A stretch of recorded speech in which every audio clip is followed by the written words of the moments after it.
Selamat datang lagi di sesi kupas tuntas kita. Anda pernah nggak sih merasa kayak pikiran itu jalan di rel yang itu-itu aja? Otomatis gitu, susah diubah. Sering ya kayak gitu. Nah, sumber kita hari ini kutipan dari buku The Seven Sigma Mindset. Pas banget ngebahas ini. Kita fokus ke bagian keduanya, 6 pola pikir kebiasaan dan alternatif pemikiran bebasnya. Betul sekali. Kita tuh seringnya kejebak di peta mental kita sendiri ya. Sampai lupa kalau wilayah kemungkinan di luar sana tuh luas banget. Jadi misinya apa nih kita? Misinya bukan buat hapus total pola-pola ini sih. Soalnya mereka juga ada gunanya kan buat adaptasi. Tapi lebih ke mengenali dan menyeimbangkannya.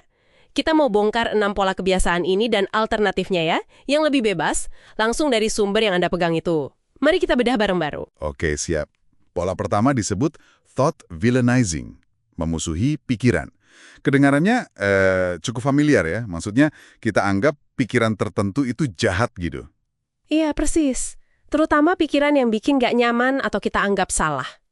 Masalahnya, kalau kita gini terus, kita jadi defensif banget. Defensif, gimana tuh? Iya, jadi kayak pandangan kita menyempit, tunnel vision gitu. Susah lihat solusi lain, kreativitas jadi terbatas.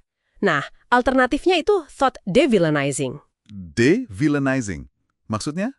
Mencari niat baik di balik pikiran itu. Misalnya pikiran khawatir soal anak, ya kan? Niat baiknya kan melindungi. Atau pikiran skeptis, niatnya mungkin hati-hati. Oh gitu. Iya, kalau kita akui niat baiknya, perang batinnya bisa reda. Di sumber Anda, itu kan ada saran pertanyaan reflektif. Apa ruginya ya kalau pikiran ini hilang? Nah, itu bisa bantu ungkap niat positifnya.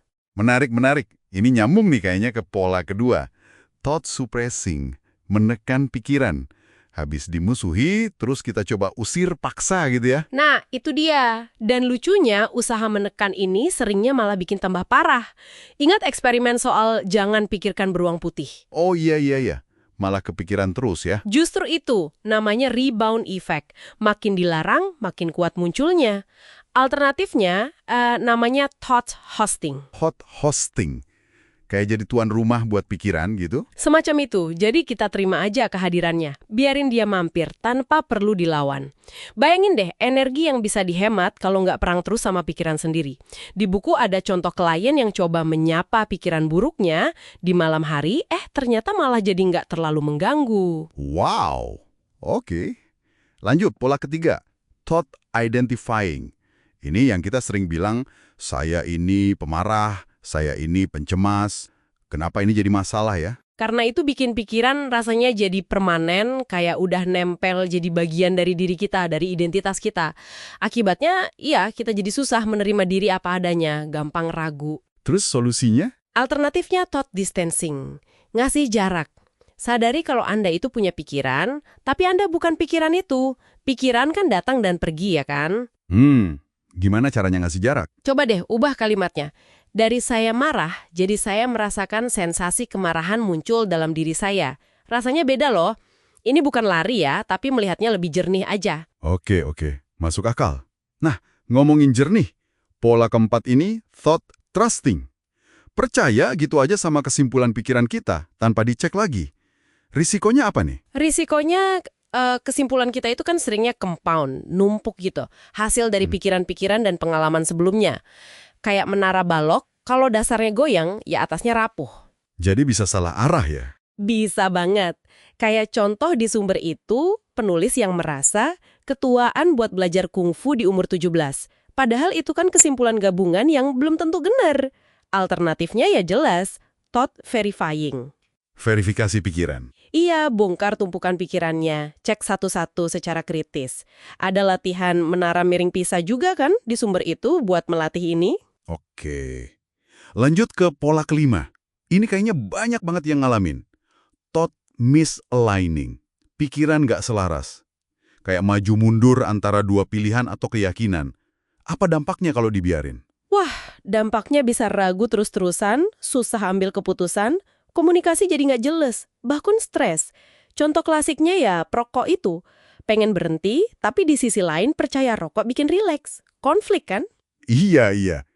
Terus gimana? Alternatifnya thought aligning, memeriksa dan menyelaraskan bagian-bagian yang konflik itu. Cari niat positif di balik masing-masing bagian, terus cari kompromi atau solusi baru yang bisa diterima keduanya. Intinya sih, ciptakan harmoni di dalam diri. Menciptakan harmoni. Bagus ya. Nah, terakhir nih, pola keenam. Thought attaching. Melekat pada pikiran. Kenapa ya kita kadang susah banget ngelepasin pikiran tertentu padahal pemicunya udah lewat? Seringnya sih karena ada investasi emosi yang gede di sana, atau ada urusan yang rasanya belum selesai.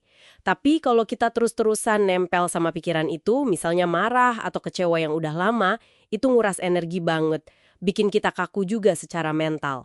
Terus cara lepasnya gimana? Alternatifnya ya thought detaching, melepaskan. Sadari aja kalau pikiran itu ya kayak emosi juga, punya siklus alami. Muncul, naik, terus reda dan hilang sendiri. Kayak ombak di pantai gitulah. Melepaskan itu bukan pasrah ya, tapi membiarkan proses alaminya jalan. Jadi kalau dirangkum nih, keenam pola kebiasaan tadi, memusuhi, menekan, mengidentifikasi diri, percaya gitu aja, nggak selaras dan melekat, itu semua ada penawarnya ya. Ada alternatif pemikiran yang lebih bebas, melihat niat baiknya, menerima kehadirannya, ngasih jarak, verifikasi dulu, selaraskan, dan lepaskan. Iya, iya. Dan sekedar sadar aja pola mana yang sering muncul di diri kita itu udah langkah awal yang kuat banget ya kan? Kayak nyalain lampu gitu. Jadi bisa lihat ada jalan lain, nggak cuma otomatis ngikutin kebiasaan lama. Tepat sekali. Nah, sebagai penutup nih, coba Anda renungkan sebentar. Dari 6 pola tadi, mana sih yang paling akrab sama Anda? Terus, berdasarkan obrolan kita barusan, langkah apa ya yang kecil aja, yang realistis, yang bisa Anda coba, mungkin hari ini juga, buat mulai melatih alternatifnya? Pertanyaan bagus tuh. Iya, ini bukan soal perubahan drastis kok, tapi memulai pergeseran kecil aja menuju kebebasan berpikir yang lebih luas. Sesuatu buat Anda bawa pulang dan renungkan.